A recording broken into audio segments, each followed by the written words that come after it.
George has a map with scale of 1 to 50,000. His house is 12 kilometers from a cinema. Work out the distance on George's map in centimeters from his house to the cinema.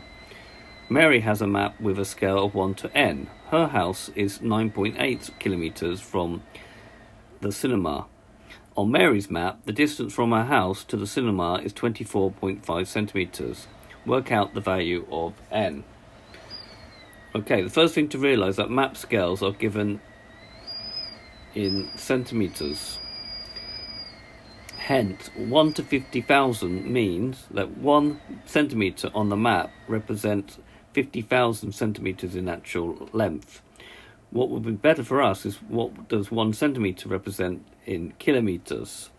So if we write it out as a ratio, 1 centimetre to 50,000 centimetres, so that's 1 centimetre, so we'd now change this into kilometres. So there are 100 centimetres in a metre and 1,000 centimetres in a kilometre. So hence we divide by that. And we get, that gives us this in kilometres, so we have a ratio 1 centimetre to 0.5 kilometres. So 1 centimetre on the map represents 0.5 kilometres on actual length. So, hence, 12 kilometres on the map will be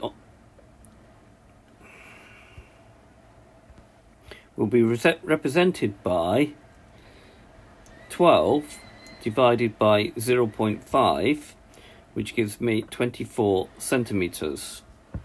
Right, for part B, Mary has a map with a scale 1 to n. Her house is 9.8 kilometres from the cinema. On Mary's map, the distance from her house to the cinema is 24.5 centimetres. Work out the value of n. So if we start off with the ratio 24.5 centimetres to 9.8 kilometres and make the units now the same, so we'll now convert these into this kilometres into centimetres, because map scales are given in centimetres.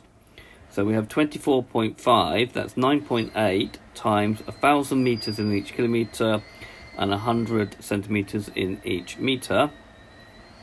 So that now gives 24.5 to 980,000. Now we want it in the form 1 to n, so we need to divide this side by 24.5 to get 1. And if we've done the same to that side of the ratio, we must do it to the other side of the ratio. So we divide by 24.5 and get 40,000. That's now in the form 1 to n. So n stands for 40,000. So this has been a video to show you how to use map scales. I hope you understand. And I thank you very much for watching.